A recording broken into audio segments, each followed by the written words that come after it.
कौन सा भर्ती जायज है और कौन सा नाजायज, यह तय करते करते और 100 साल बीत जाएगा सर।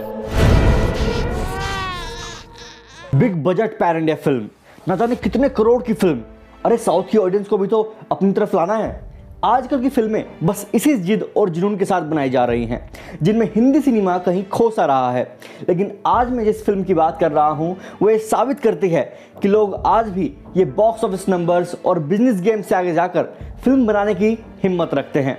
फिल्म का नाम है जोरम और इसकी स्टारकास्ट में मनोज बाजपेयी, जिशान आयुब और स्मिता तांबे जैसे बेहतरीन कलाकार हैं।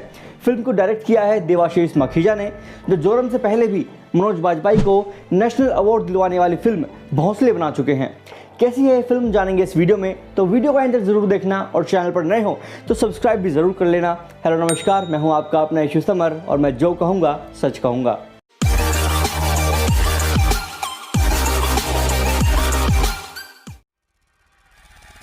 जोरम की कहानी झारखंड के मूल आदिवासी दसरू यानी मनोज बाजपेयी और उसकी पत्नी वानो यानी तनिष्ठा चटर्जी की है। इस कपल का जीवन भी किसी जमाने में खुशी से भरपूर था और अपनी धुन में मगन। मगर फिर कुछ ऐसा हो जाता है कि इन दोनों को अपने गांव से कंक्रीट का जंगल कहे जाने वाले शहर मुंबई में आना पड़ता है। 5 साल यहाँ बिताने के बाद अब इनकी छोटी बच्ची भी है। ये लोग कंस्ट्रक्शन साइट में मेहनत मजदूरी करके अपना गुजारा बसर करते हैं। बहुत ही लिमिटेड रिसोर्सेज के साथ भी ये परिवार खुश है। मगर फिर एक दिन इनका सामना अपने पास्ट के रूप में विधायक फूलो कर्मा यानी स्मिता तांबे से होता है और इनकी खुशनुमा जिंदगी तिनका तिनका बिखर जाती है। एक शाम जब दसरू बानो के लिए नई साड़ी लेकर घर आता है तो उसे अपने घर में अपनी पत्नी बानो की लटकी हुई लाश और बिलखती हुई बच्ची मिलती है। यहाँ से कहानी का फ्लैशबैक शुरू होता है, जहाँ एक समय अपनी जमीन को बचाने के लिए दसरू को नक्सली गिरोह का हिस्सा बनना पड़ा था। उसके गिरोह ने आदिवासियों की जमीन की दलाली करने वाले फूलो कर्मा के बेटे मार्दी को मार डाला था। अब फूलो दसरू से अपना पुराना हिसाब चुकता करना चाहती है। दसरू सिस्टम से बचने के लिए अपने गांव भाग आता है, मगर वहां तो पहले से ही फूलो कर्मा अपनी ताकत और पॉलिटिकल चालों के साथ दसरू का खात्मा करने को तैयार है। दसरू के पीछे मुंबई की पुलिस भी लगी है, जिनमें ईमानदार पुलिस अफसर रत्नाकर यानी मोहम्मद जिशान आयुब इस केस की तह तक जाने पर आमदा है। वो मुंबई से झारखंड तक दसरू का पीछा करता है। क्या होगा दसरू का अंजाम? क्या वो अपनी नन्ही सी बच्ची के साथ अपनी जान बचा पाएगा? यही सब जानने के लिए आपको ये फिल्म देखनी होगी। माओवादी बंबई तक आ गया है, कुछ भी हो सकता है। देवाशीष की पिछली फिल्मों की तरह इस फिल्म में भी कहानी के बीच कुछ अहम मुद्दे हैं।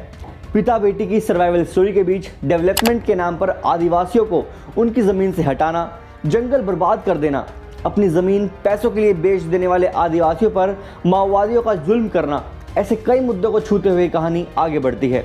इस कहानी की खास बात यह है कि देवाशीष ने कम समय में इस कहानी को इम्पैक्टफुल तरीके से प्रेजेंट किया है। उन्होंने डायलॉग्स कम रखे हैं, बैकग्राउंड स्कोर और एक्टर्स के एक्सप्रेशंस का फुल यूज उन्होंने किया है। अपने गांव देखेगी, बड़ा बड़ा पेड़ हुआ करता था जोरम, यहाँ कहीं नदी भी था। फिल्म की एंडिंग इसे रियलिटी के बहुत ही करीब रखती है, जहाँ सिस्टम से लड़ना इतना आसान नहीं है कि सब कुछ एंड में एक हैप्पी एंडिंग हो। इस फिल्म का एक सीन है जहाँ माँ की मौत के बाद अपनी बेटी को जिंदा रखने के लिए दसरू उसे तालाब से मछली पकड़कर खिलाता है। वो देखकर एक वक्त में उसकी राहत और बेबसी दोनों को एहसास होता है। फिल्म में ऐसे बहुत सारे सीन्स हैं जो दिल जीत लेते हैं। पीयूष पुट्टी की सिनेमेटोग्राफी कहानी को एक मीनिंग देती है। ट्रेन से दसरू का भागना हो या अपनी बेटी के साथ दसरू के बिताए हुए पल हो या फिर पुलिस और दसरू के बीच का चेजिंग सीक्वेंस हो, उन्होंने सभी सीन शानदार तरीके से फिल्माए हैं। मंगेश धाकड़े का आदिवासी धुनों वाला संगीत माहौल बनाता है। ज़मीन नहीं देंगे, गांव नहीं देंगे हमारा गाना आदिवासियों का दर्द छलकाता है। उंगा, अज्जी, भोंसले और ऐसी कई शॉर्ट फिल्मों के राइटर डायरेक्टर देवाशीष मखीजा की खूबी ही यह है कि उनकी कहानी में जितना ह्यूमन इमोशन स्ट्रॉन्ग है, उतना ही हम ये सोचने पर मजबूर हो जाते हैं कि प्रोग्रेस और डेवलपमेंट के नाम पर नेचर का क्या हश्र हो रहा है।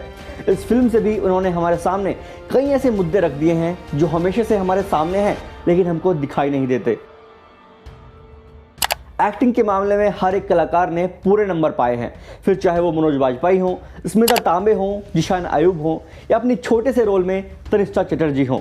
हर एक कलाकार अपनी गहरी छाप छोड़ने में कामयाब रहता है। बदले की आग में जलने वाली नेता और मां के रूप में स्मिता तांबे के एक्सप्रेशंस कहानी में डर को बनाए रखते हैं।